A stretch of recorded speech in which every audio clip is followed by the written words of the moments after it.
밤이 깊어질수록 우리는 멀리 떠나는 이야기 앞에서 이상할 만큼 마음이 조용해집니다.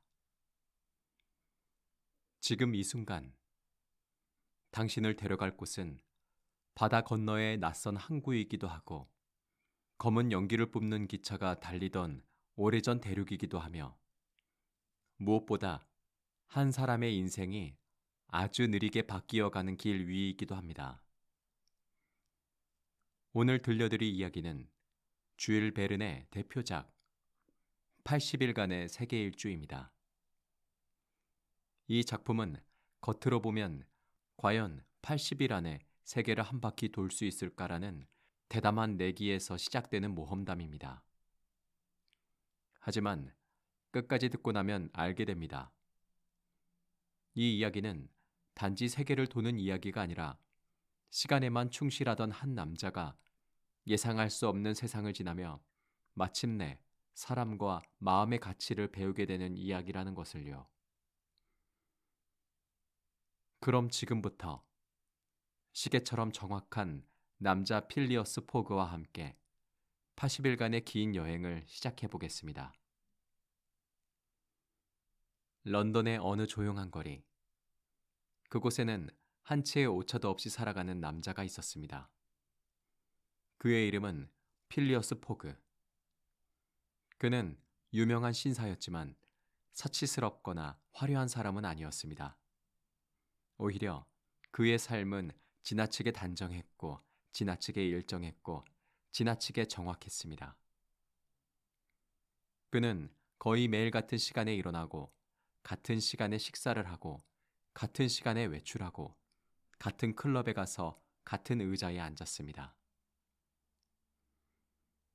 그의 일상은 마치 살아있는 인간이라기보다 정교하게 맞춰진 기계처럼 보였습니다.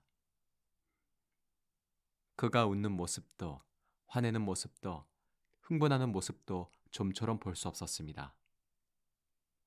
사람들은 그를 예의 바르고 훌륭한 신사라고 생각했지만 동시에 이해하기 어려운 사람이라고도 느꼈습니다.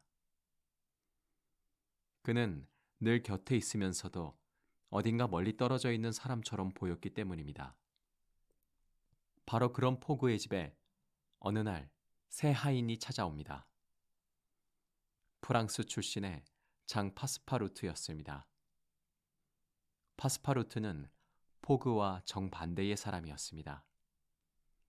활달하고 인간적이고 때로는 덤벙대지만 정이 많았습니다. 그는 여러 직업을 전전하며 꽤 소란스러운 인생을 살아왔고 이제는 조용하고 안정적인 삶을 원했습니다. 그래서 그는 생각했습니다. 필리어스 포그 같은 주인 밑에 들어가면 드디어 평온한 나날을 보낼 수 있겠지. 하지만 인생은 늘 그렇듯 가장 조용할 것 같은 문을 열고 들어갔을 때 가장 거대한 모험이 시작되곤 합니다. 파스파루트가 포그의 하인이 된 바로 그날, 포그는 리폰 클럽에서 신문을 읽고 있었습니다. 신문에는 흥미로운 기사가 실려 있었습니다. 새로 연결된 철도와 증기선 노선을 잘 이용하면 세계 일주를 단 80일 만에 해낼 수 있다는 내용이었습니다. 클럽의 신사들은 그 기사를 두고 논쟁을 벌였습니다. 누군가는 계산상으로는 가능하다고 했고, 누군가는 현실에서는 불가능하다고 말했습니다. 배는 늦을 수 있고, 기차는 멈출 수 있고, 날씨는 사람의 계산대로 움직이지 않습니다. 세상은 시간표처럼 정돈된 곳이 아니기 때문입니다. 하지만 포그는 조용히 아주 단호하게 말했습니다. 가능합니다. 그 한마디는 마치 시계 초침이 정확한 자리로 떨어지는 소리처럼 들렸습니다. 그의 표정에는 흥분도 없었고 허세도 없었습니다. 그저 계산이 맞는다는 확신만이 있었습니다. 결국 이야기는 내기로 이어졌습니다. 포그는 거액의 돈을 걸고 선언합니다. 나는 80일 안에 세계를 한 바퀴 돌아 정확한 시간 안에 런던으로 돌아오겠습니다. 그리고 그는 정말로 망설임 없이 자리에서 일어났습니다. 다음 날도 아니고 며칠 뒤도 아니었습니다. 바로 그날 저녁, 새하인 파스파루트를 데리고 여행을 떠난 것입니다. 파스파루트는 아마 그 순간 깨달았을 것입니다. 자신이 들어온 집은 조용한 집이 아니라 세계를 향해 튀어나가는 집이라는 것을요. 그런데 포그가 런던을 떠난 바로 그 무렵, 한 가지 소문이 도시를 떠돌기 시작합니다. 은행에서 거액의 돈이 사라졌고 범인의 인상착의가 포그와 묘하게 닮아 있었다는 것이었습니다. 경찰은 곧 포그를 유력한 용의자로 의심합니다. 그가 갑자기 거액의 돈을 들고 런던을 떠났다는 사실이 더욱 수상하게 보였기 때문입니다.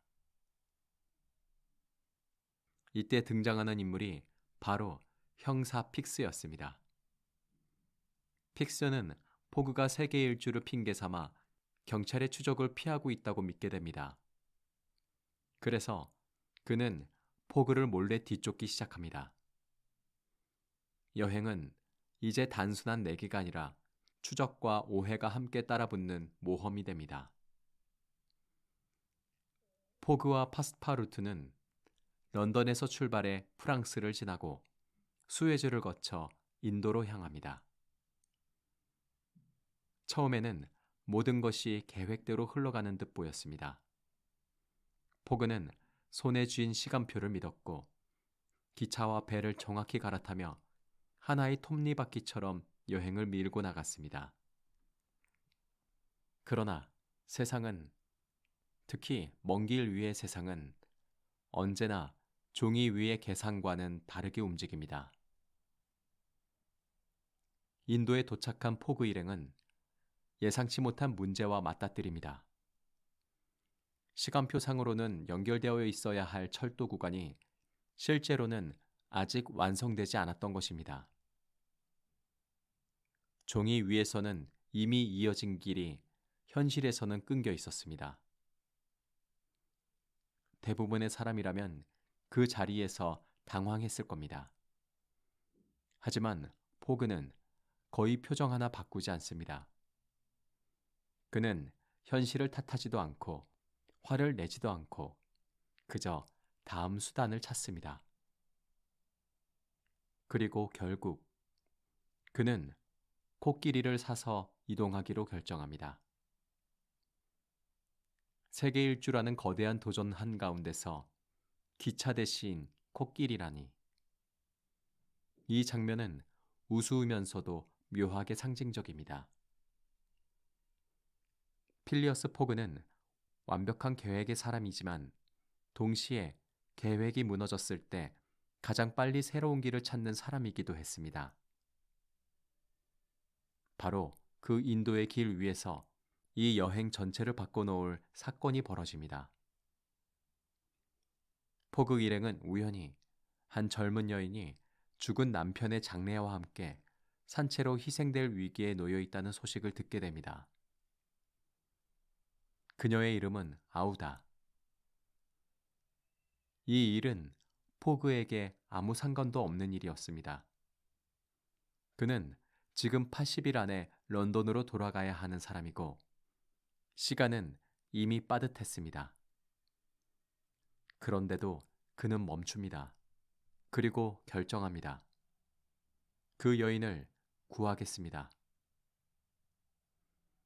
이 결정은 매우 뜻밖의 것이었습니다. 겉으로 보기에 포그는 차갑고 계산적인 인간이었으니까요. 하지만 그는 그 순간 시간보다 사람을 먼저 택했습니다. 구조는 쉽지 않았습니다. 위험했고 치밀해야 했고 조금만 어긋나도 모두가 큰 화를 입을 수 있었습니다.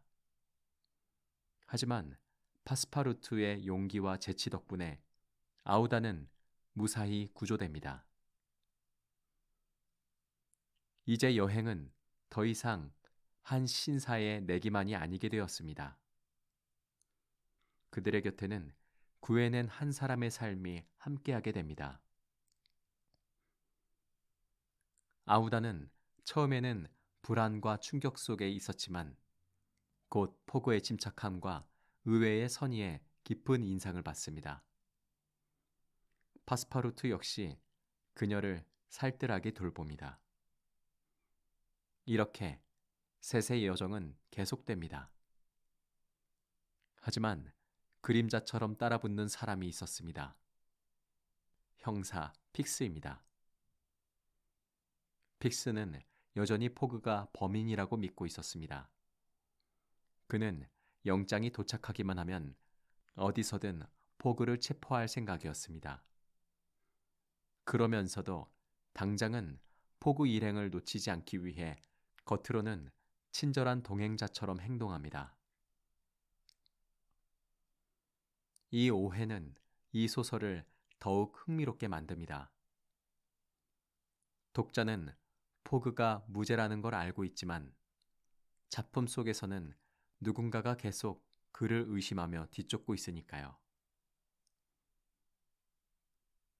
홍콩으로 가는 길, 그리고 이후의 여정에서 혼란은 더 커집니다. 파스파루투는 여러 가지 오해와 계략에 휘말리며 주인과 잠시 떨어지게 됩니다.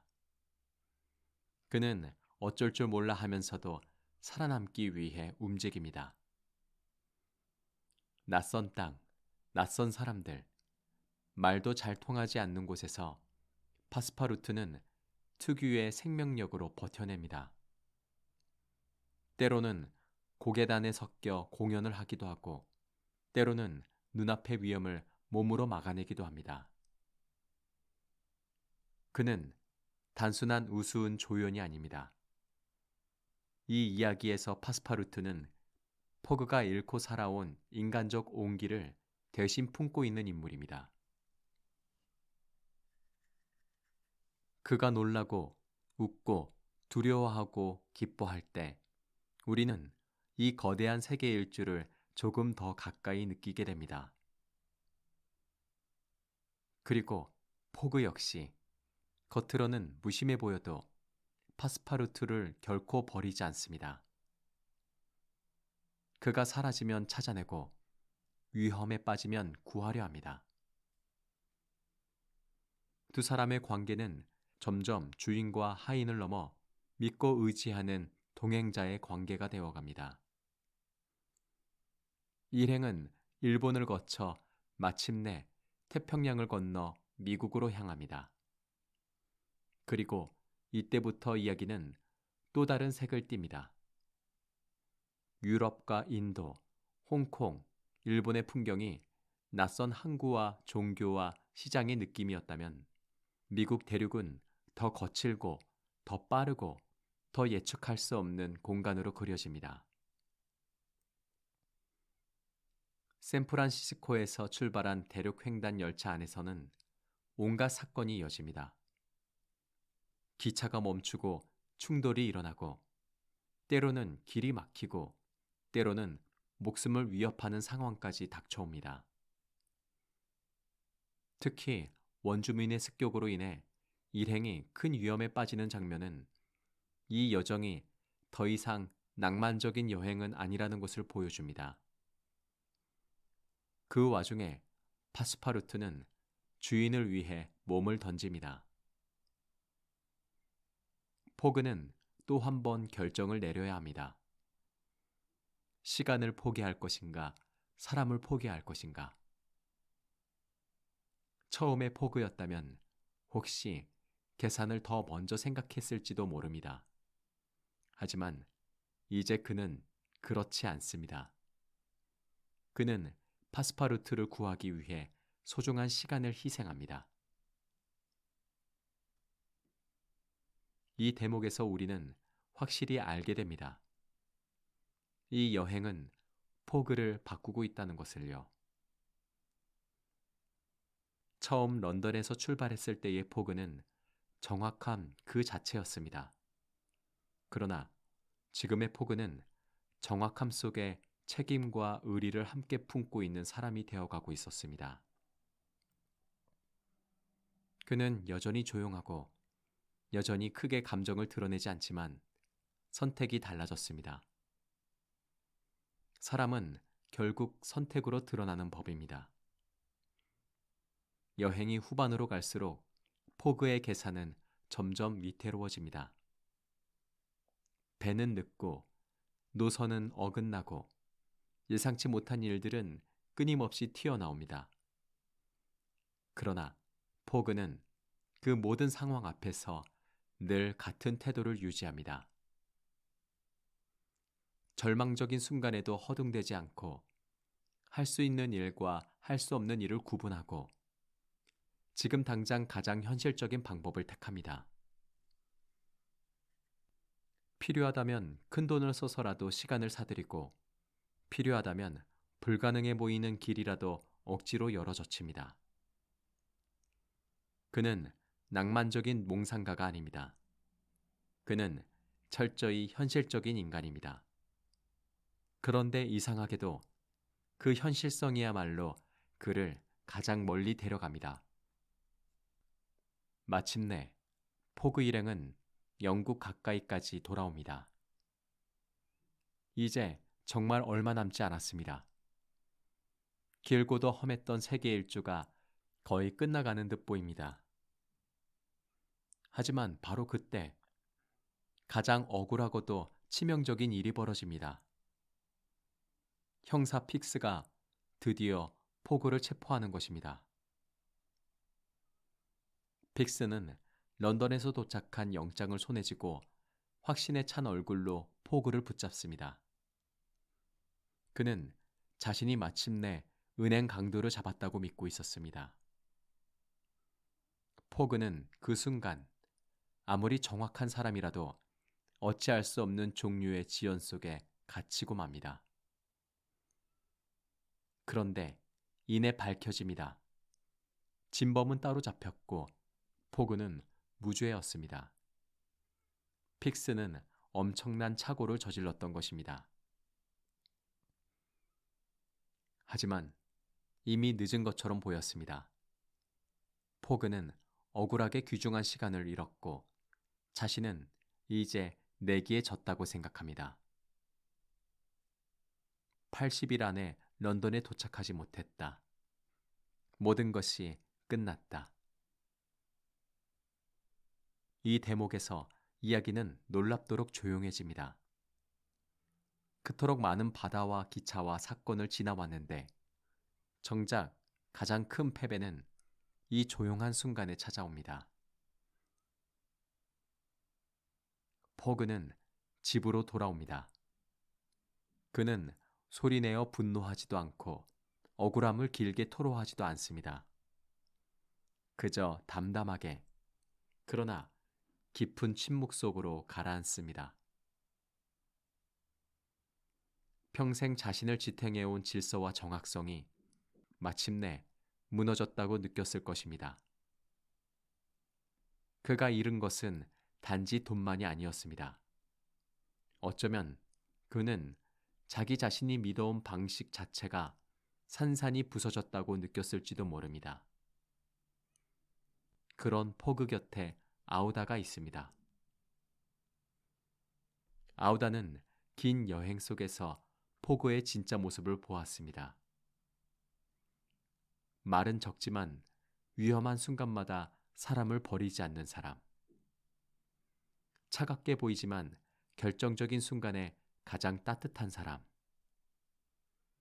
자신의 이익보다 책임을 선택할 수 있는 사람. 그리고 그녀는 자신이 그를 사랑하게 되었음을 깨닫습니다. 포그 역시 그 감정을 받아들입니다. 처음에 포그에게 사랑은 시간표 밖의 일처럼 보였을 것입니다. 그러나 긴 여행 끝에 그는 내기보다 더 큰 것을 얻게 됩니다. 아우다와 함께할 미래를 생각하는 순간 이 이야기는 갑자기 전혀 다른 얼굴을 드러냅니다.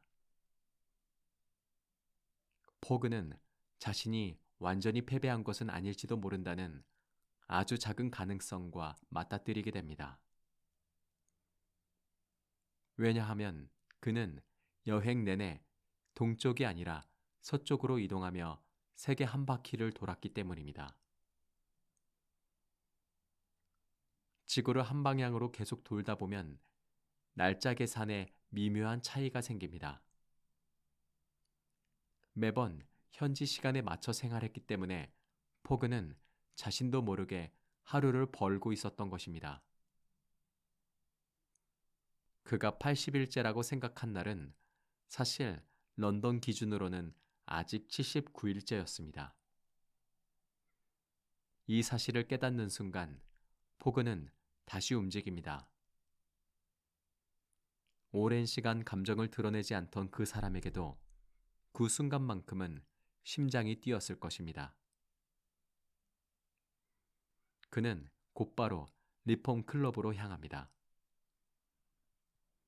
그리고 약속된 시간 직전 정확히 그 자리로 돌아옵니다.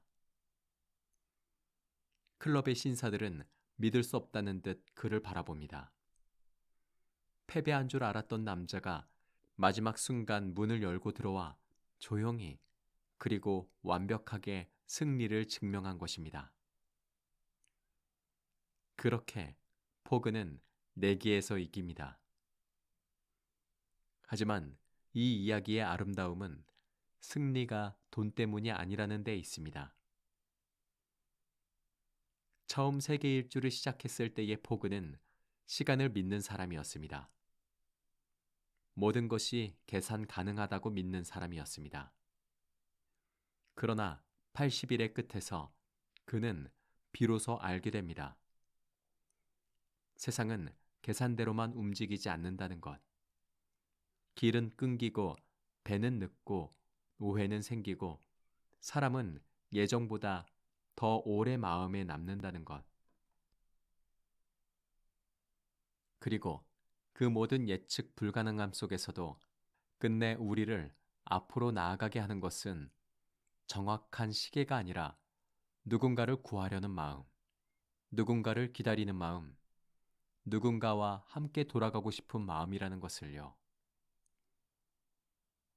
포그는 세계를 한 바퀴 돌아 결국 처음 자리로 돌아왔습니다. 하지만 그는 처음의 사람이 아니었습니다. 그는 여행을 통해 시간을 잃어보기도 했고, 돈을 걸어보기도 했고, 명예를 의심받기도 했고, 사람을 구하기 위해 스스로 위험을 감수하기도 했습니다. 그리고 마침내 사랑이라는 전혀 예상하지 못했던 선물을 얻었습니다. 생각해보면 우리가 인생에서 떠나는 모든 긴 여행도 이와 비슷한지 모릅니다. 처음에는 어떤 목표를 향해 떠난 줄 알았는데 정작 돌아와 보면 목표보다 더 큰 무언가가 남아 있습니다. 더 넓어진 시야일 수도 있고 누군가와 나눈 기억일 수도 있고 혹은 예전과는 다른 사람이 되어버린 자기 자신일 수도 있습니다. 그래서 80일간의 세계 일주는 단순한 모험 소설이 아닙니다. 이 작품은 속도의 시대가 열리던 순간에 쓰인 이야기이지만 결국 가장 오래 남는 것은 속도가 아니라 사람이라는 사실을 들려주는 소설입니다. 한치의 오차도 없이 살던 남자는 세계 곳곳에 우연과 혼란을 지나 비로소 삶의 진짜 무게를 배우게 됩니다. 그리고 우리는 긴 여행의 끝에서 아주 조용한 진실 하나를 만나게 됩니다. 세계를 도는 일보다 더 어려운 것은 어쩌면 한 사람의 마음을 움직이는 일인지도 모른다는 것. 오늘의 이야기는 여기까지입니다. 정확함만 믿던 한 남자가 예측할 수 없는 세상을 건너 결국 하루를 얻고 사람을 얻고 삶의 의미를 다시 얻게 되는 이야기. 주일 베른의 80일간의 세계 일주였습니다. 이 밤, 당신의 하루도 어쩌면 보이지 않는 긴 여행의 한 부분일지 모르겠습니다. 지금은 제자리인 것 같아도 우리는 각자의 방식으로 조금씩 멀리 가고 있고 또 언젠가는 어떤 중요한 것을 안고 다시 돌아오게 될지도 모릅니다. 부디 오늘 밤은 무언가로 서둘러 이루어야 한다는 마음보다 끝까지 가면 뜻밖의 선물이 기다릴 수 있다는 마음으로 조금 더 편안해지셨으면 좋겠습니다. 편안한 밤 되십시오. 지금까지 무엇이든 내레이션이었습니다.